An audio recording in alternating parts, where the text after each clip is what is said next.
বাংলাদেশের রাজনীতিতে এটা কি ঘটছে? একে কি শুধু চমক বলবেন, নাকি রাজনীতির দাবার বোর্ডে এমন এক চাল যা দেখে শেখ হাসিনার ফ্যাসিবাদী সরকার তো বটেই, খোদ বিএনপি শুদ্ধ এখন ভিড়মি খাওয়ার জোগাড়। কেউ যা স্বপ্নেও ভাবেনি, জামায়াত ইসলামী ঠিক সেটাই করে দেখালো।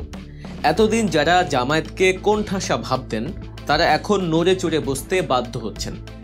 হবিগঞ্জ ৪ আসনের ঘটনাটা কি শুধুই একটি বিচ্ছিন্ন ঘটনা, নাকি এর পেছনে রয়েছে এক বিশাল মাস্টার প্ল্যান, যা আগামী নির্বাচনে দিল্লির দাদাগিরি আর আওয়ামী লীগের লুটপাটের রাজনীতিকে ধুয়ে মুছে সাফ করে দেবে? শুনলে অবাক হবেন, জামাতের এই নতুন কৌশলে এমন সব বাঘা বাঘা নাম উঠে আসছে যা শুনলে ভারতের নীতি নির্ধারকদের ঘুম হারাম হতে বাধ্য। পিনাকি ভট্টাচার্য, মাহমুদুর রহমান, ইলিয়াস হোসেন কিংবা কনক সারোয়ার, এই নামগুলো কি এবার দাঁড়িপাল্লার হয়ে মাঠ কাঁপাবেন? আর যদি তাই হয়, তবে কি বিএনপি রাজনীতি এখানে শেষ? তারেক রহমান কি তবে ভুল পথে হাঁটছেন? রাজনীতির এই গরম কড়াইয়ে আজ আমরা ভাজব সেই সব গোপন খবর যা মেইন স্ট্রিম মিডিয়া আপনাকে বলবে না। আজকের এই বিশ্লেষণে আপনাদের সামনে তুলে ধরব জামায়াতের সেই গ্রেট সারপ্রাইজ বা মহা চমকের আদ্যপান্ত। তবে তার আগে যারা এখনও আমাদের সত্য বলার লড়াইয়ে সামিল হননি, তারা এখনই গল্প নিউজ চ্যানেলটি সাবস্ক্রাইব করে বেল আইকনটি চেপে দেন, কারণ আমরাই বলি পর্দার আড়ালের আসল গল্প। আসুন ঘটনার গভীরে যাওয়া যাক। হবিগঞ্জ ৪ আসন, চুনারুঘাট ও মাধবপুর নিয়ে গঠিত এই এলাকায় জামায়াতের সাংগঠনিক ভিত্তি অত্যন্ত মজবুত। স্থানীয় মানুষের কাছে জনপ্রিয় নেতা মাওলানা মুখলেসুর রহমান। সবাই জানতেন তিনি হবেন প্রার্থী, কিন্তু হঠাৎ করেই দৃশ্যপট বদলে গেল। জামায়াত ঘোষণা করল এক নতুন নাম, সাংবাদিক ওয়ালিউল্লাহ নোমান, যিনি জামায়াতের রোকন নন, এমনকি দলের প্রথাগত ক্যাডারও নন, অথচ তাকেই বেছে নেওয়া হলো।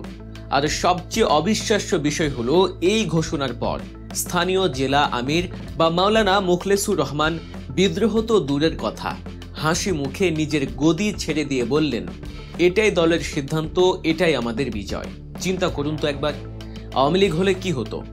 নমিনেশন না পেলে এতক্ষণে বিদ্রোহী প্রার্থীর ছড়াছড়ি লেগে যেত, একে অপরের কুশপুত্তলিকা দাহ করত, আর টাকার বস্তা নিয়ে গণভবনে দৌড়াদৌড়ি শুরু হয়ে যেত।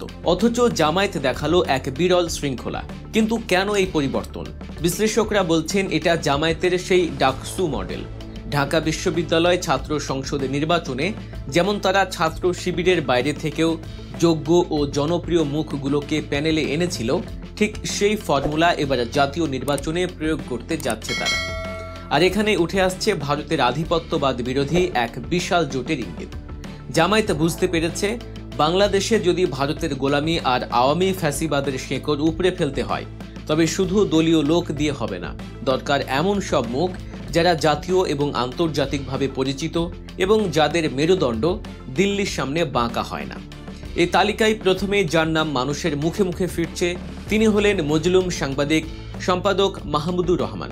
তার দেশপ্রেম এবং ভারতের আগ্রাসনের বিরুদ্ধে তার আপোষহীন লড়াই তাকে জামায়াতের আদর্শিক মিত্রতে পরিণত করেছে।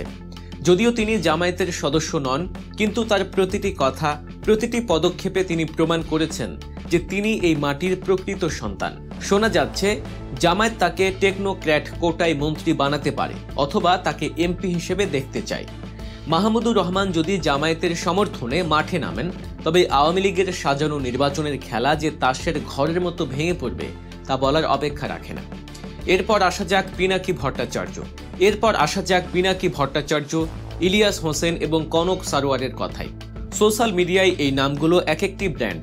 তারা ইউটিউবার বা অ্যাক্টিভিস্ট, যে নামেই ডাকুন না কেন, বাস্তবতা হলো বাংলাদেশের কোটি কোটি তরুণ আজ তাদের কথাই উজ্জীবিত। ভারতের সেবা দাস সরকার কিভাবে দেশকে ধ্বংস করেছে তা তারা চোখে আঙুল দিয়ে দেখিয়ে দিয়েছেন। পিনাকি ভট্টাচার্যকে অনেকেই হয়তো ভিন্ন মতের ভাবেন, কিন্তু দেশের স্বার্থে ভারতের আগ্রাসন রুখতে তিনিও আজ এক কাতারে। জামায়াতের এই নতুন কৌশলে যদি এদের মতো ইনফ্লুয়েন্সাররা যুক্ত হন, তবে আগামী নির্বাচন আর গতানুগতিক থাকবে না। কিন্তু এই সমীকরণে বিএনপি কোথায়? দুঃখজনক হলেও সত্যি, বিএনপি এখন নেতৃত্বহীন এক জাহাজের মতো। খালেদা জিয়া অসুস্থ, তারেক রহমান বিদেশে, দলের চেইন অফ কমান্ড ভেঙে পড়েছে।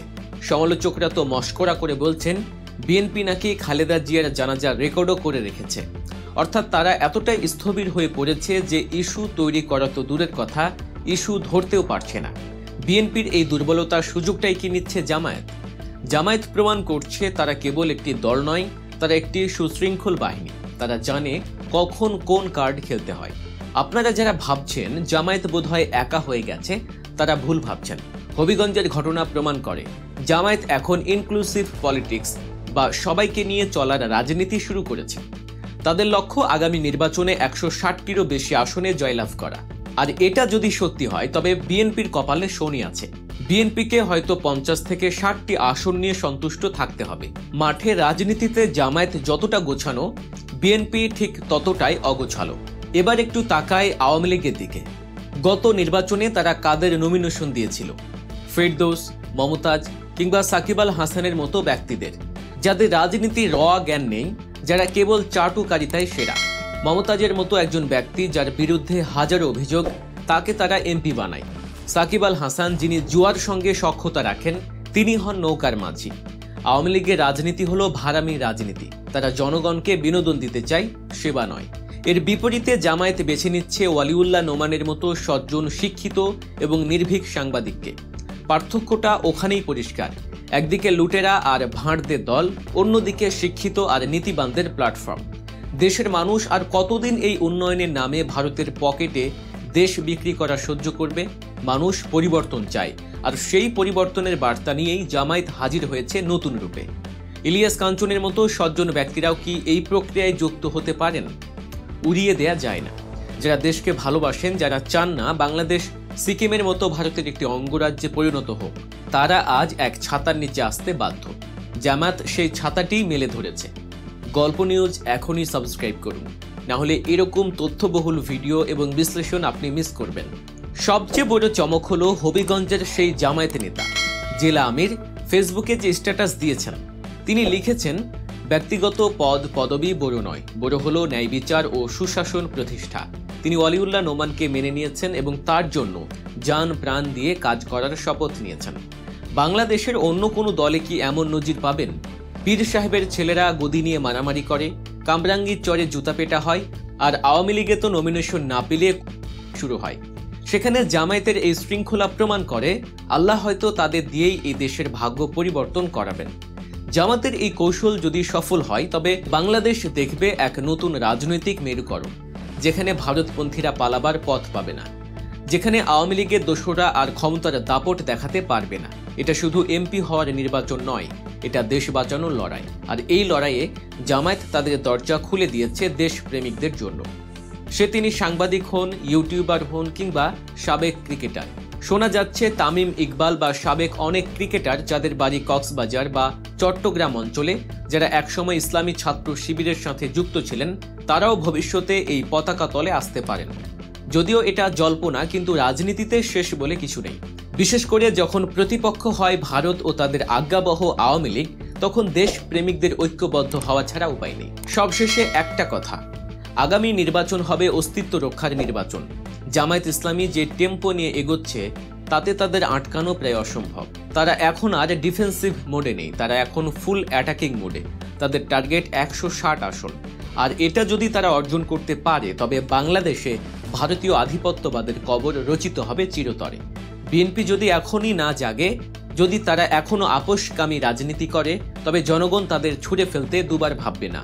মানুষ এখন অ্যাকশন চাই, মানুষ মুক্তি চায়, আর সেই মুক্তির দিশারি হিসেবে জামায়াত নিজেকে নতুন মোড়কে উপস্থাপন করছে। ওয়ালিউল্লাহ নোমান কেবল শুরু, সামনে অপেক্ষা করছে আরও বড় বড় চমক। পিনাকি, মাহমুদুর রহমানরা যদি সত্যিই এই প্ল্যাটফর্মে দাঁড়ান, তবে বাংলাদেশের রাজনীতির ইতিহাস নতুন করে লিখতে হবে। প্রিয় দর্শক, আপনারা কি মনে করেন? মাহমুদুর রহমান বা পিনাকি ভট্টাচার্য কি জামায়াতের সমর্থনে নির্বাচনে আসা উচিত? এতে কি দেশের মঙ্গল হবে, নাকি বিএনপির নেতৃত্বে আন্দোলন করাই শ্রেয়? আপনাদের সুচিন্তিত মতামত কমেন্ট বক্সে অবশ্যই জানাবেন। আমরা প্রতিটি কমেন্ট গুরুত্বের সাথে পড়ি। আজকের মতো এখানে শেষ করছি, তবে যাওয়ার আগে আবারও বলছি, রাজনৈতিক সব গোপন খবর, বিশ্লেষণ এবং অজানা সব তথ্যের জন্য গল্প নিউজ সাবস্ক্রাইব করে আমাদের সাথেই থাকুন। দেখা হবে পরবর্তী ভিডিওতে আরও কোনো গরম খবর নিয়ে। ততক্ষণ পর্যন্ত ভালো থাকুন, সজাগ থাকুন। আল্লাহ হাফেজ।